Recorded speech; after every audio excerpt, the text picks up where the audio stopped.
présente Julien Bizarro, qui est le réalisateur du film, formé à la Poudrière et qui depuis a travaillé sur, on y va revenir sur son parcours, mais plusieurs courts-métrages et plusieurs longs-métrages, donc déjà une vraie expérience professionnelle avant de se lancer dans une première réalisation professionnelle. Claire Paoletti, scénariste, qui est notamment intervenante à la Poudrière, oui, qui a beaucoup travaillé pour la série télé, mais qui s'est beaucoup diversifié depuis, pour le coup, long métrage. Je crois qu'il y a un long métrage qui est plutôt bien engagé avec un producteur qui est dans la salle. C'est vrai. Tu es là, Voilà.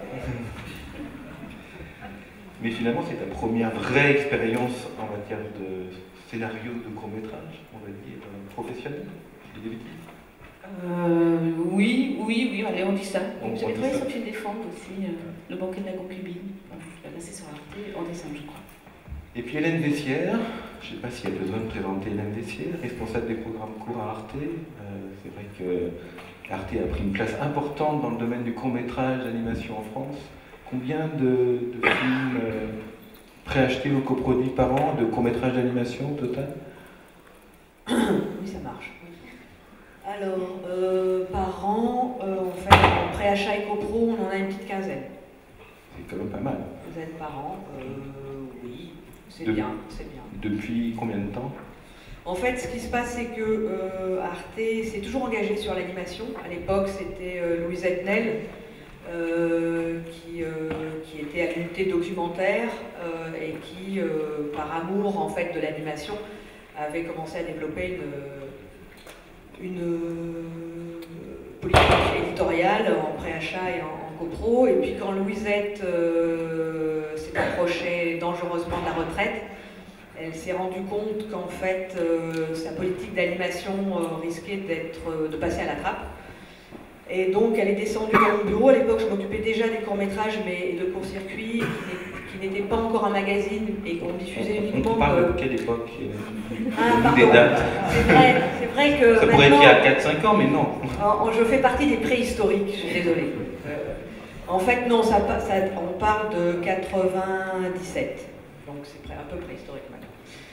Mais du coup, elle est venue me voir et donc je m'occupais des courts-métrages uniquement de fiction, donc image réelle, et elle m'a dit, voilà, vous occupez des courts-métrages, l'animation c'est aussi du court-métrage, c'est aussi du cinéma, je vais bientôt partir, ça risque de disparaître, est-ce que vous pouvez vous occuper de l'animation? Et un des premiers films donc j'ai dit, elle m'a montré, et quand j'ai vu, j'ai fait, waouh, ça c'est pas possible que ça disparaisse, donc ce que je lui ai demandé, moi à part avoir vécu à côté de Folle Image, parce que j'ai vécu à Valence, et je n'y connaissais pas grand-chose en animation, donc la condition c'était qu'elle m'accompagne au moins une année sur l'animation et me servir de son expérience. Et un des premiers films, c'était le film de Florence Miaille, au premier dimanche d'août. Donc c'était un plutôt bon début. Voilà, c'était rapidement pour dire que Arte s'est toujours engagé avec une politique volontariste d'animation et pas uniquement d'achat mais aussi de préachat et de copro. Voilà. On espère que ça durera longtemps. On va commencer par la présentation du projet pour que vous sachiez un petit peu de quoi on parle. Donc je vais laisser la parole à Julien et à Claire. Donc, bonjour à tous. Pour faire une rapide présentation de mon parcours, en fait, j'ai commencé en tant que dans les arts graphiques aux Beaux-Arts d'Épinal, dans une section illustration. C'est là où j'ai découvert l'animation. Et après, je me suis spécialisé en faisant l'école de la Poudrière à Valence, qui est une école de réalisation. Après, j'ai travaillé plutôt sur des longs métrages et des courts métrages en tant que technicien, en tant que décorateur sur Wendan et le secret de Caisse, Ernest et Célestine, j'ai fait animateur et superviseur des youths. Vous entendez pas? Et aussi sur le film de la guillotine, le tableau, j'ai été auteur graphique et storyboarder. Voilà, et donc Bang Bang, c'est l'ouverture de la chasse et l'étude de cas d'aujourd'hui. C'est mon premier court-métrage en tant qu'auteur. Donc c'est un court-métrage de 15 minutes en dessin animé, fabriqué sur Flash, bien que vous allez voir sur les images, il y a une patine façon traditionnelle. C'est un film qui est produit par Caïman Productions et en partenariat donc avec Arte. L'état d'avancement du projet, là on vous présente un projet qui va rentrer en production, c'est-à-dire que l'animation commence en novembre, début novembre. C'est un projet qui a eu pas mal d'aides, donc on a commencé par la résidence de la ville de Fontainebleau donc en 2011, février 2011. Le projet a été lauréat Lagardère de la Fondation Lagardère, section animation en 2010, je crois. Il a eu l'aide à l'écriture du Fonds d'aide à l'innovation. Ah, pardon, je crois pas. Ensuite, il a eu la contribution financière du CNC, l'aide au court-métrage, ainsi que l'aide de la ville de Paris, qui s'appelle Mission Cinéma. Donc voilà, ça a été un peu une bête de concours, ce dossier. Ça se passe pas toujours comme ça, mais parfois. Je pense que ça veut pas dire que ça va être un film. Tout reste à faire. Si, si, ça sera très bien. Donc, je vais laisser Claire pitcher l'histoire. Je me présente peut-être en 2 secondes, tu l'as fait déjà un petit peu, Olivier. Donc, C'était succinct. oui. Donc moi je suis en effet scénariste, je travaille depuis un peu plus d'une dizaine d'années maintenant. J'ai plutôt travaillé en animation, mais pas seulement. J'ai en effet travaillé beaucoup sur la série, où j'ai un peu fourbi les armes pour me peut-être sécuriser aussi pour aller vers des projets plus personnels. Et depuis quelques années, j'ai investi un domaine un peu différent, comme tu disais, donc à la fois sur le court-métrage et sur le long-métrage. Donc nous avons avec Ron Lyons pour Sacre Bleu Productions un film en pré-production, on va dire, qui est au stade de l'animatique, qui s'appelle Tout en haut du monde, dont certains d'entre vous ont déjà peut-être entendu parler. Et Julien avait travaillé aussi sur le storyboard. Voilà, et j'ai travaillé l'année dernière sur un long-métrage live, comme on dit, pour Mandarin Cinéma. Donc voilà, c'est une envie aussi de travailler sur des choses plus, sur d'autres formats et avec des réalisateurs aussi, en particulier sur l'animation. Et c'est vrai que l'école de la Poudrière a été, et continue à être un endroit, une familiarité, un endroit où voilà, j'ai l'impression d'avoir trouvé ma famille artistique. Et donc, ça fait combien de temps que tu interviens à la Poudrière? Je crois que ça fait un moment, je crois que c'est 2005-2006 j'ai commencé. Donc, et chaque année, il y a à la fois des ateliers avec les premières années pour un peu une forme d'initiation à l'écriture et puis un parrainage, marrainage, comme on dit, des projets de seconde année sur leurs films de fin d'études. On peut imaginer que c'est comme ça que vous vous êtes rencontrés. Comme ça, on s'est rencontrés à la Poudrière, en effet. Voilà. Alors maintenant, c'est moi qui fais le pitch. Bon, je fais le truc le plus dur, donc je prends mon papier. On va lancer des images. Normalement, c'est tout. C'est le jour des 25 ans d'Eda. Pour fêter ça, son père, qui est un agent immobilier prospère, passionné par la chasse, lui offre un appartement qui a été saisi. Ses méthodes révoltent Eda, mais à ce moment-là, elle est absolument incapable de l'exprimer. Elle prend littéralement la fuite au volant de sa voiture. Elle roule vite, trop vite. Et soudain, un chien rose surgit entre ses phares. C'est l'accident. Elle va plus vite que les images. Oui, c'est ça les auteurs. Le chien rose est là sur la voiture, il surgit entre ses phares. Terrifiée par cet étrange animal, elle fuit encore plus loin et s'enfonce inexorablement dans la forêt. Cette forêt où son père, en parallèle, mène la chasse. La confrontation entre les deux est inévitable. Ainsi, poussée par le chien rose, Eda va devoir affronter son père, refuser ce cadeau empoisonné qu'il lui a fait, bref, s'émanciper. Donc voilà, vous pouvez voir graphiquement à quoi ça ressemble. L'idée de ce projet au niveau de l'écriture, c'était de travailler 2 mondes. Le film prend pied dans un enjeu réaliste de conflit relationnel entre un père et sa fille, et bascule par le chien, en fait, le récit bascule dans un univers plus métaphorique à la lisière du conte lorsqu'on se retrouve dans la forêt. Il y a 2 traitements du film et le chien rose fait l'articulation entre les deux.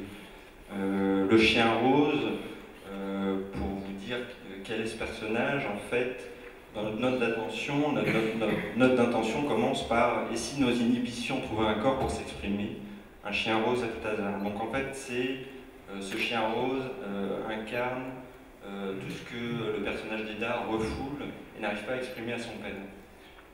Donc il prend corps dans un animal sauvage et va aider Eda à se confronter à son père pour s'émanciper.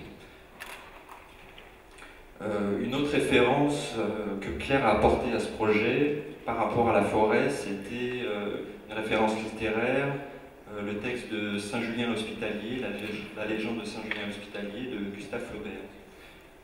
Il y avait un traitement lyrique dans la façon de traiter le règne animal, qui n'est pas forcément naturaliste, qui est plus vraiment de l'ordre du conte, quoi.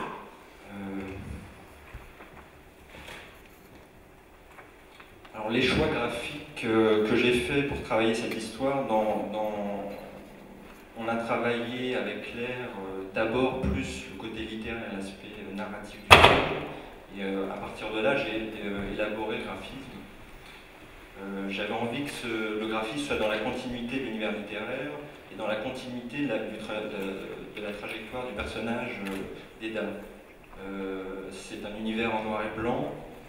C'est le monde dans lequel gravite le personnage d'Eda et un élément perturbateur arrive dans l'histoire, c'est une couleur dans cet univers en noir et blanc et qui fait basculer Eda et qui va la pousser à se bouger et à changer. C'est le rose. C'est le rose. Donc voilà, après dans les choix, les références graphiques, c'est très, pour ce film, c'est très influent. J'ai été très influencé des photos pictorialistes du début du 19e siècle, donc fin 19e siècle. Dans son caractère atmosphérique, des images sans contour, le travail par la lumière. Voilà. Une autre particularité du film, sur la dernière partie du film, c'est au moment de la révélation, c'est-à-dire au moment où le personnage d'Eda prend conscience de qui est le chien rose, il y a un traitement graphique où je vais utiliser des textures filmées incrustées au décor. C'est des pigments projetés dans l'eau, des encres, de la limaille aimantée, du ferrofluide, enfin. Et donc ça, c'est directement composité dans le décor pour mettre en exergue le côté plus organique des décors de forêt. C'est vraiment la séquence de révélation où elle prend conscience de qui elle est, de ses pulsions, de ce qu'elle habite. Donc voilà, donc j'avais envie qu'il y ait une perception différente de l'espace qui l'entoure. On a un exemple de ça, mais je sais pas si... Ah oui.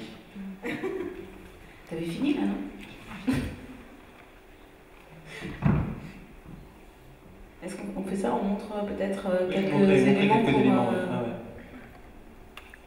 Donc il y a des séquences animatiques. Alors voilà, ouais, ce que j'avais prévu de vous montrer, donc je vais vous montrer la séquence de révélation. Donc là c'est vraiment du storyboard. Moi je travaille sur Flash, donc vous allez voir c'est du storyboard mais ça bouge. La narration à l'image, je la travaille plutôt comme ça, c'est-à-dire je fais du pré-deck sur des carnets mais c'est pas forcément structuré en termes de raccord de plan et de liste de plans, c'est-à-dire je cherche mes idées. Et après, sur Flash, je travaille directement l'aboutissement, entre guillemets. C'est pas pour autant un document figé. Donc tu fais une espèce de storyboard animatique tout de suite. Voilà, c'est travaillé dans le temps comme un film. En fait, on n'est pas sur du papier sur lequel on chronomètre, mais c'est un peu l'avantage de Flash par rapport à ça. Il y a une instantanéité. Il faut baisser les lumières. Est-ce qu'on peut baisser un petit peu la lumière pour voir les images?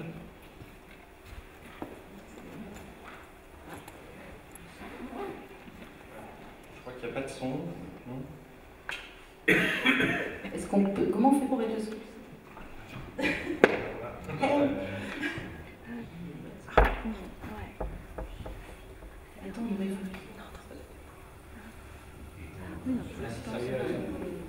Après, je peux.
pour un animatique, c'est quand même très très poussé. Il y a du son, il y a de la musique, il y a de l'animation.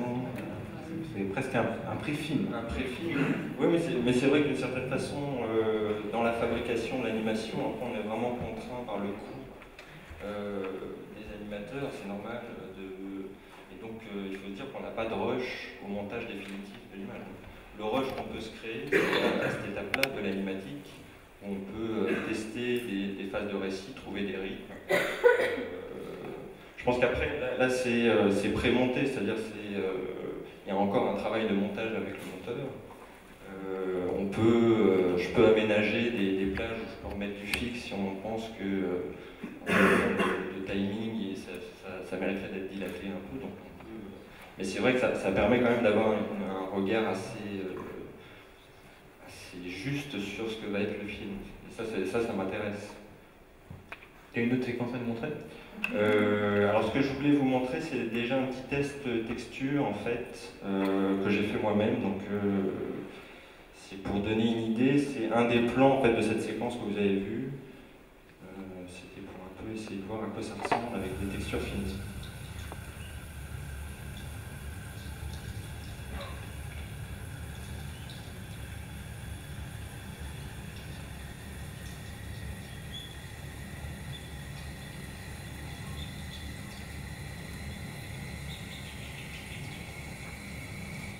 Voilà, c'est très court.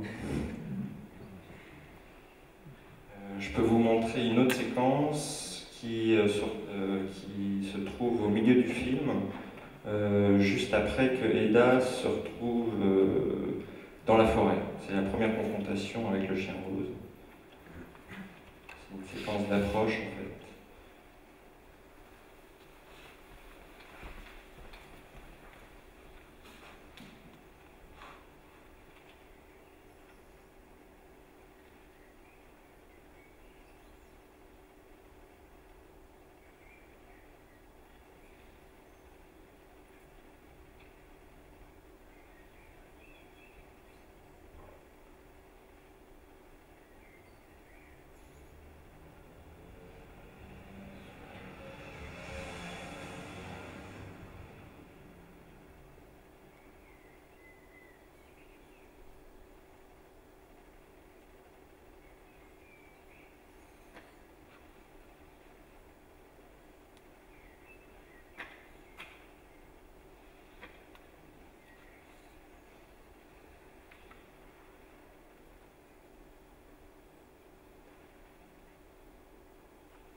Je crois qu'on est tous très envie de voir le film. On va faire vite parce qu'on va pas être très patient. On va peut-être reprendre les choses dans un ordre chronologique, si tu veux. Ouais. D'abord, l'idée du film, l'idée et le désir aussi de faire un court-métrage. Le désir, il y en a tout le temps. J'ai toujours différents projets dans les cartons. C'est marrant, j'ai un projet récurrent que je me dis, c'est une comédie. En fait, là, c'est pas du tout une comédie, mais c'est toujours le point de départ, c'est une comédie.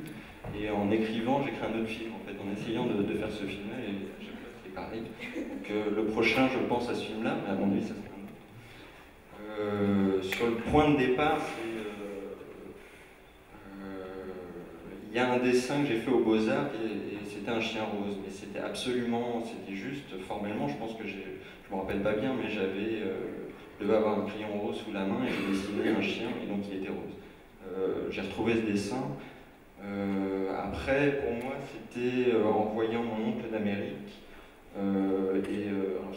d'Alain Resnais, je ne sais pas si vous voyez, et du travail de Laborie. En fait, ça m'a intéressé parce que donc, il fait des études comportementales, il parle de l'inhibition de l'action, des pulsions refoulées et comment on se bride nous-mêmes, que ce soit socialement ou relationnellement. Et donc, voilà, c'était par curiosité, je me suis dit, tiens, ça serait marrant si ce qu'on refoule est incarné par un personnage tiers. Et donc voilà, donc c'est à partir de là... Le lien entre cette idée et le dessin du chien rose Oui, c'est ça. Après ça s'élabore au fur et à mesure, c'est-à-dire qu'après on trouve une histoire, on trouve... c'est-à-dire que enfin, je ne trouve pas mes idées tout d'un bloc en ayant une idée géniale, en disant ça y est, j'ai mon film. C'est vraiment... à partir de cet embryon d'idée, j'ai commencé à écrire dessus. Donc tu commences à écrire tout seul de ton côté, ou à Voilà. partir de quel moment intervient Claire? Je lui en ai parlé en fait, mais on avait décidé en fait que je travaille un peu seul parce que je trouve que c'est difficile de faire intervenir une personne quand on ne sait pas bien ce qu'on raconte, où on veut aller, quelle est la couleur du film. C'est un peu difficile de l'embarquer dans ce long process qui peut être un peu... on peut faire vite table rase, donc c'est un peu déstabilisant pour une personne qui travaille comme ça. Et ton travail seul passe par l'écriture, par les mots. Ouais. Contrairement à Raoul Servet, qui hier soir me dit qu'il travaillait directement sur le dessin. Sur le dessin. Comment Sur ce projet-là, oui. En tous les cas, oui. Sur ce projet-là. C'est vrai que sur d'autres projets que j'ai fait, mes films d'école, où c'est beaucoup plus passé par le graphisme. D'ailleurs, par rapport à ce projet-là, j'ai dû un peu travailler un peu plus le réalisme du graphisme, parce que naturellement, je ne fais pas forcément des images très réalistes, mais là, pour servir le film et le scénario, j'ai dû un peu plus investir le réalisme de l'image. Le travail sur les images a commencé quand? Alors qu'il y avait une ébauche de scénario Ouais, à peu près cette période-là, oui. Après, c'est aussi commencer à communiquer, c'est-à-dire pouvoir chercher des aides, donc commencer à élaborer, c'est-à-dire que le dossier, le projet se communique aussi beaucoup, surtout en animation, par les images, donc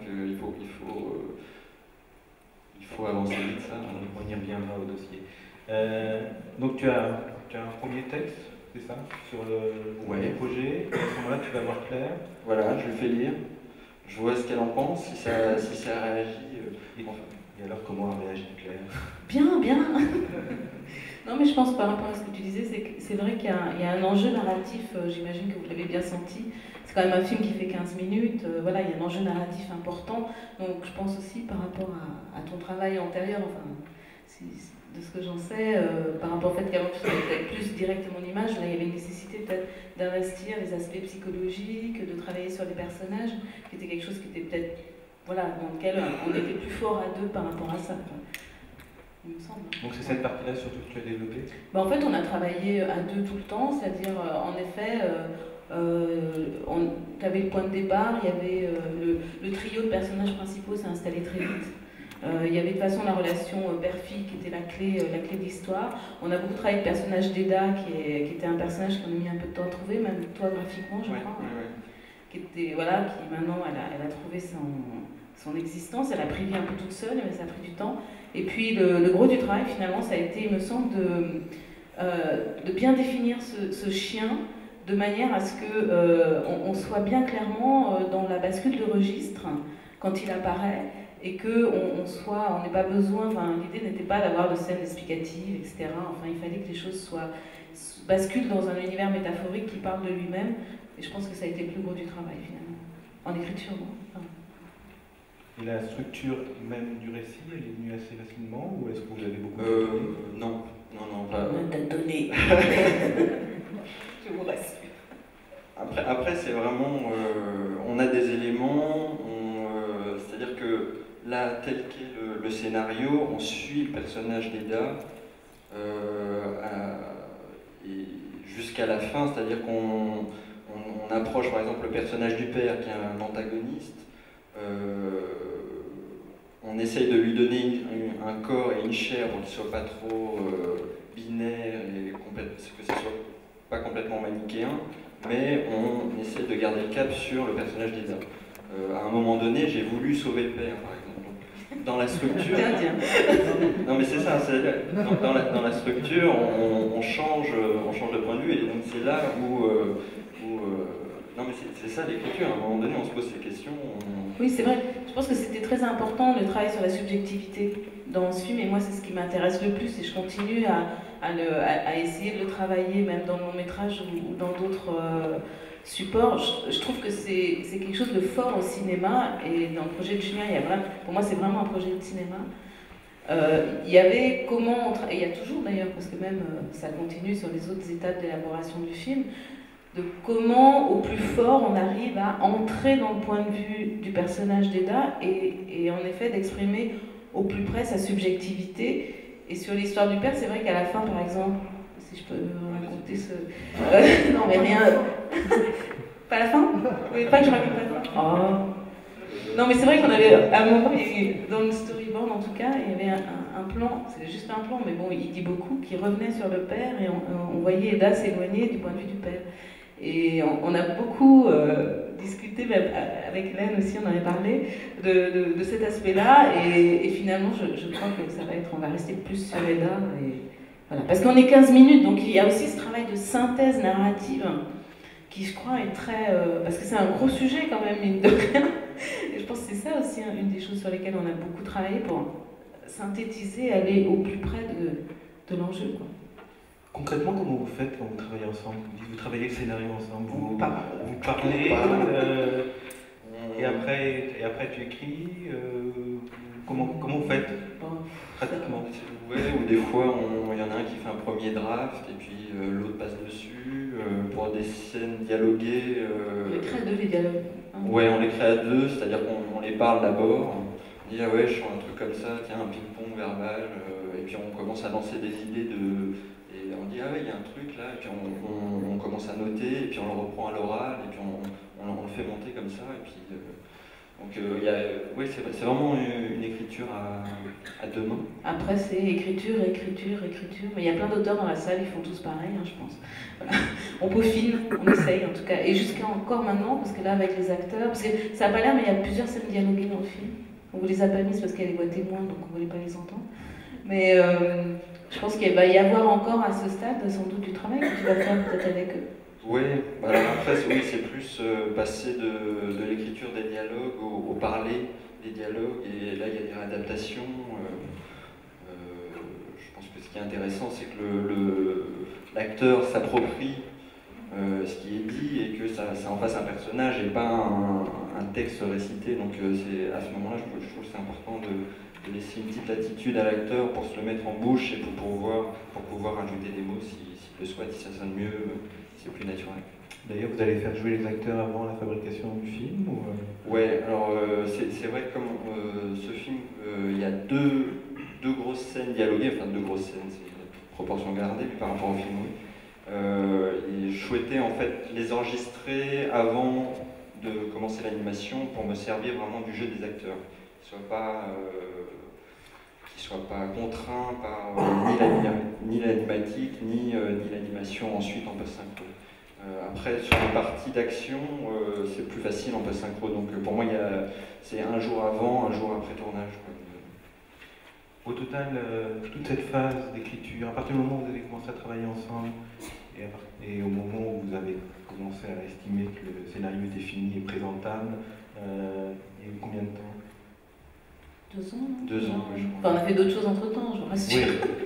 C'est 2 ans, ouais. mais oui, par phase.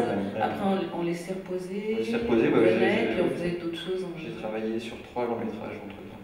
Donc... Il y a des moments où tu n'étais pas très disponible, ça va, on est d'accord. Non, mais ça fait son chemin, je pense quand même pendant que tu ne travailles pas dessus, il y a quand même une maturation qui se fait, une réflexion, une prise de recul qui est vachement importante, je pense, pour l'écriture. Alors, justement, je m'interroge un petit peu sur le lien entre l'écriture et la partie création graphique. Donc tu dis que tu es d'abord passé par l'écriture, ouais. Tu as commencé à dessiner ensuite, et ensuite, est-ce qu'il y a eu des allers-retours? Est-ce que, au fur et à mesure que tu crées graphiquement tes personnages, ça a influencé sur l'écriture du film? Non, pas vraiment. Enfin, c'est surtout sur j'ai pris beaucoup de temps pour essayer pour trouver graphiquement le personnage d'Eda, féminin. C'est un personnage qui est délicat parce qu'en fait, il est par la trajectoire, parce qu'on raconte, c'est un personnage qui subit beaucoup. Ça peut vite être une petite chose, donc graphiquement, j'ai beaucoup tâtonné pour lui trouver un caractère à l'intérieur de sa trajectoire. Aussi parce que, si je peux rajouter juste sur le personnage, c'est un personnage qui ne s'exprime pas puisque c'est son problème. hein, c'est d'exprimer voilà, c'est d'exprimer les choses qu'elle ressent, sa colère, etc. Et donc la difficulté, là, elle est à tous les points de vue, elle était aussi dans l'écriture, c'était d'en faire un personnage intéressant, même si elle ne s'exprime pas, mais qu'elle est beaucoup dans l'action, vous l'avez vu, parce qu'une fois qu'elle est projetée dans la chasse, bah, elle est dans un système de survie, et on n'a pas tout dit, mais elle risque un peu sa vie quand même. Et donc c'était d'arriver à faire vivre un personnage qui est assez fermé, en même temps beaucoup dans l'action et très peu dans la parole. Et c'est-à-dire qu'on continue à... qu'on l'attrape, qu'on la suive et qu'on la lâche pas et qu'on la comprenne. C'était ça finalement un peu notre obsession. Est-ce que tu as commencé à faire le storyboard avant de soumettre le dossier Oui, il y a eu des versions. Il y a eu des versions papier, des extraits en fait de séquences. Après, il y a eu des extraits de séquences au milieu du film, c'est-à-dire sur ce qui était un petit peu qui séduisait les gens, c'est-à-dire sur la partie horde, un peu lyrique du film sur les animaux. Donc j'avais fait une première passe du board pour pouvoir marcher. Et est-ce qu'en faisant le board, ça a changé quelque chose au scénario ou pas? Est-ce que tu as vu qu'il y avait des choses qui fonctionnaient? Ah oui, entre le scénario du dossier, enfin la dernière version du scénario et l'animatique, il y a des séquences qui ont bougé, il y a des séquences qui ont coupé aussi. Enfin, mais c'est normal, hein, vraiment, Ok, alors, oui, mais on va y arriver. On va regarder Hélène pour tout à l'heure. On la garde pour la fin. Vous êtes d'abord aller voir un producteur.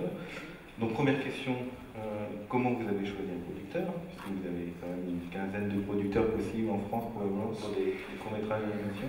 Pourquoi pas Sacre Bleu, les filles du Nord, les trois autres? C'est juste. Non, mais ça aurait pu, en fait, j'en ai parlé en fait au directeur d'études de la Poudrière, Laurent Pouvaret. Je lui ai fait lire le projet, il m'a dit ah bah tiens, essaye les caïmans. Donc voilà. Donc mes camarades, vous savez que l'ancien étudiant de la Poudrière, il passe par Laurent Pouvaret. C'est ça, oui. Non, mais je crois qu'il y avait aussi, parce que en marge du côté de la plaisanterie, c'était aussi, tu avais presque envie d'aller vers un producteur de live aussi à un moment par rapport à l'enjeu peu réaliste. C'était ça? C'était ce que m'a dit Laurent en fait. C'est pour ça qu'il m'a parlé des Caïmans. Il m'a dit ils ont un profil plus film live et comme c'était d'abord un film écrit avant d'être un film dessiné, il m'a dit c'est peut-être le bon profil pour discuter de l'écriture. D'accord, donc comment vous avez fait? Vous avez envoyé le dossier au producteur qui vous a dit super, on signe tout de suite, on dépose au CLC, ou alors qu'est-ce qui s'est passé? Je crois que le premier mail, c'est j'ai envoyé une image et en demandant est-ce que ça vous intéresserait bien un projet de court-métrage. Une image? Une image, oui. Ouais. T'avais eu Lagardère aussi juste avant ça? Oui, j'avais eu Lagardère, donc ça pouvait être un peu... Tu as mis dans le mail que tu as eu Lagardère? Bah oui. Ok, et alors il te répondit quoi? Rencontrons-nous. Donc là, vous avez envoyé le dossier avant de le rencontrer ou Oui. D'accord, donc vous avez eu le temps de lire. Et qu'est-ce qu'ils vous ont dit? J'imagine qu'ils ont dit qu'ils aimaient le projet. On peut dire ce moment ils sont pas là, c'est bien. Et ils vous ont probablement dit qu'ils aimaient le projet. Oui, effectivement. Mais est-ce qu'ils vous ont dit c'est parfait? Ou est-ce que non, vous non. travaillé certaines choses? À partir de là, c'était... pour nous, c'était la première mouture du scénario. Donc ils ont dit oui, on aime beaucoup le film, mais je pense que c'est normal aussi de laisser la porte ouverte à l'intervention des producteurs, qui puissent rentrer dans le processus de création à partir du moment. Donc d'abord, ils expriment un peu les qualités du projet, mais aussi ce qu'ils pensent qui serait intéressant de travailler. Et puis à partir de là, on voit si ça résonne en nous, ça nous parle ou pas. Mais en l'occurrence, oui. Et quelle idée vous aviez en allant voir ce producteur? C'était la première fois que tu allais voir un producteur pour un projet personnel? Oui. Toi, Claire, tu avais déjà été dans cette situation-là, notamment pour le long-métrage avec Michaïe. On ne les connaissait pas. Oui, on ne les connaissait pas. Tu avais quelle idée des relations avec le producteur? Est-ce que ça... Aucune idée, aucun a priori. D'accord, donc tu imaginais quand même qu'il allait y avoir des remarques, éventuellement, des suggestions? Oui. Je pense qu'il y a une envie de dialogue quand même au départ. Enfin, on a envie de se retrouver tous, et ça fonctionne aussi quand on est en partenariat avec un diffuseur aussi. Je pense on a envie à un moment d'être embarqué dans une aventure, on sait que ça va durer longtemps, où on a tous à peu près le même élan, le même regard sur le film. Enfin, après, c'est pas forcément facile de le trouver. Et puis ça peut ne pas marcher, puis on peut dire au bout d'un certain temps, ça marche pas, ciao bye bye, je change de crèmerie, ça arrive aussi. Mais voilà, après, c'est vrai qu'ils nous ont renvoyé par rapport au scénario un ou deux éléments sur lesquels on a pas mal travaillé, qui nous questionnaient déjà avant. Et voilà, qui nous ont en fait poussé un peu dans nos retranchements. D'accord, donc ils vous ont poussé un peu plus loin. Plus loin, oui. Ouais. Dans la façon de les aborder, enfin moi en tout cas, j'étais pas arc-bouté sur mon travail en me disant c'est comme ça et ça ne bouge pas. C'est-à-dire que j'avais des doutes par rapport à ce projet. Je pense que c'était vraiment, on aurait pu continuer à le développer tout seul, mais ça devenait ridicule. Me faire rentrer en producteur pour la suite. Mais j'avais des doutes déjà du travail qui restait à faire, à reprendre. Oui. Non, mais après, je pense qu'effectivement, c'est un truc toujours assez compliqué, et je pense qu'on est nombreux ici à l'avoir expérimenté. C'est à savoir quand est-ce que tu t'arrêtes de travailler. Je ne vais jamais, d'une certaine façon, je suis d'accord, mais avant le moment où tu te présentes, c'est-à-dire en amont, quoi. C'est-à-dire, tu disais tout à l'heure, quand vous êtes arrivé à une version, vous avez fait un dossier, etc., vous avez décidé de me démarcher. C'est vrai que c'est toujours un moment un peu délicat, tu te dis, bon, il y a des moments où tu dis, ça y est, je suis prêt, puis finalement non, enfin voilà.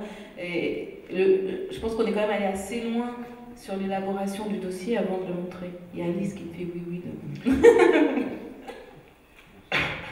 Peut-être c'est le moment où on dit, il faut que je vois quelqu'un d'autre pour essayer d'aller plus loin. Peut-être qu'on est allé au bout de ce... On fait lire aussi quand même, on avait quelques personnes de confiance qui ont fait lire, pas 36 000. Donc à ce moment-là, vous avez déjà déposé à l'aide au projet innovant, avant d'aller voir le producteur, j'imagine. Oui, alors les démarches qu'on a fait juste en tant qu'auteur, donc c'était Lagardère, l'abbaye de Fontevraud, la résidence, et le fonds d'aide à l'innovation. D'accord. Donc c'est les aides à l'écriture. D'abord Fontevraud, j'imagine. Dans l'ordre, je ne me rappelle plus. Parce que après, ça se chevauche au niveau des dossiers. Je ne sais plus dans quel ordre exactement. Je crois qu'au final, c'était Lagardère en premier. Je sais plus. Et au Fontevraud, qu'est-ce que vous étiez tous les deux? Juste toi, je veux dire, juste. Surtout moi, mais Claire m'a rejoint une semaine, donc c'est un mois de résidence d'écriture. Et tu as fait quoi? Tu as travaillé aussi sur le scénario écrit ou sur une partie plus graphique? Scénario écrit, pré-découpage aussi, commencer à griffonner, à voir comment je séquence ça, les premières listes de plans, quoi, comment je peux arriver à raconter ce qui est trucs. Mais surtout beaucoup de scénarios. Il y avait dans le... ça tourne encore, les slideshows, les trucs qu'on fait ici, non, les esquisses au fusain, des trucs comme ça. Les fusains, je crois que c'est après. C'est ici, tu veux. Il y a des fusains, voilà, ça fait partie du travail que j'ai fait à Fontevraud. Entre le moment où le producteur vous dit OK et le moment où vous déposez le dossier pour les premières aides avec le producteur, donc j'imagine que c'était le CNC ou la ville de Paris ou... La ville de Paris, c'était en dernier, c'était en juillet dernier. D'accord.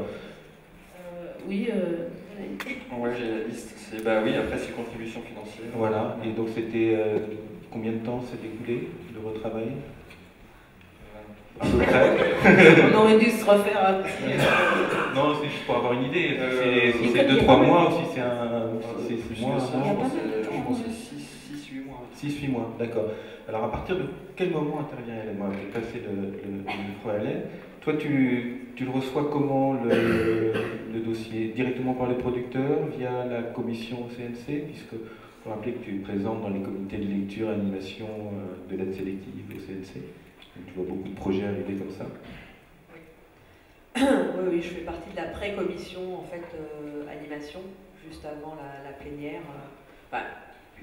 Je suis également théoriquement présente à la plénière, mais toute cette dernière année, j'étais plutôt absente que présente, vu ma charge de travail à Arte.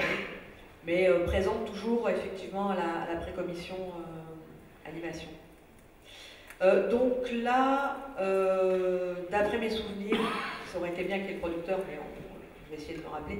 Les producteurs sont en Islande en train de faire la fête, donc... Les producteurs sont en Islande sur un film de fiction, enfin en live, où Arte est également partenaire. Un film de genre. Donc, d'après mes souvenirs, le producteur m'a envoyé le projet, puisqu'ils avaient déjà eu un début d'aide, notamment à l'écriture, l'ABI, l'innovation, etc. Donc j'ai lu le projet et quand un projet m'intéresse, donc ce que je fais toujours, c'est que j'appelle le producteur en lui disant voilà, j'ai le projet, je trouve que le projet est intéressant. Par contre, la plupart du temps, c'est ce que je dis, hein, par contre, il y a des petites choses quand même à, me semble-t-il, à retravailler au niveau du scénario. Je ne suis pas capable de faire retravailler le projet graphique. Donc, est-ce que le réalisateur, que j'avais déjà quand même aperçu largement à la Poudrière, puisqu'on est partenaire de la Poudrière depuis le début, et qu'on s'engage donc sur 2 projets d'étudiants par an, qu'on suit étape par étape jusqu'à la diffusion. Donc voilà, est-ce que le réalisateur et est-ce que la scénariste, puisque j'avais bien vu qu'il y avait un scénariste, souhaite retravailler l'écriture qui était déjà très écrite par rapport à un projet d'animation. Donc voilà, donc le producteur, j'imagine, a posé la question au réalisateur et au producteur et à la scénariste, à Claire, et on a fait un rendez-vous. Donc tous ensemble, producteurs, réalisateurs, scénaristes, dans mon bureau. Moi j'aime bien que tout le monde entende la même chose autour d'un projet. Ça me semble important qu'on puisse avancer tous dans le même sens et qu'il ne commence pas à y avoir, on parle plus à un tel et pas à un autre. Voilà, donc je trouve que c'est vraiment important. Et donc je les ai d'abord écoutés. J'avais lu le projet, j'avais lu l'attention bien entendu, mais c'est différent entre ce que l'on lit, ce que l'on voit et ce que l'on entend. Donc la première chose que je fais toujours, c'est d'écouter d'abord le réalisateur pour savoir un peu d'où c'est venu et où ça va. Voilà, c'est un peu les questions que je pose. Et puis, après les avoir entendus, en fait, on prend le scénario, on fait une séance de travail. Voilà. Et on fait du page par page. Et du mot par mot, des fois. Donc, en fait, il y a beaucoup de questions. C'est une séance de travail aussi où on va mettre tout sur la table et on va essayer de questionner et de re-questionner, parce que comme on l'a vu, il y a eu déjà beaucoup de travail qui a été fait, des choses qui me semblent pas complètement claires ou pas complètement justes. Donc voilà, voir si c'est des questions où ils peuvent éclaircir juste en expliquant parce que j'ai peut-être pas compris, ou juste parce que c'est pas clair qu'il faut éclaircir. Donc on fait du page par page et voilà, on travaille.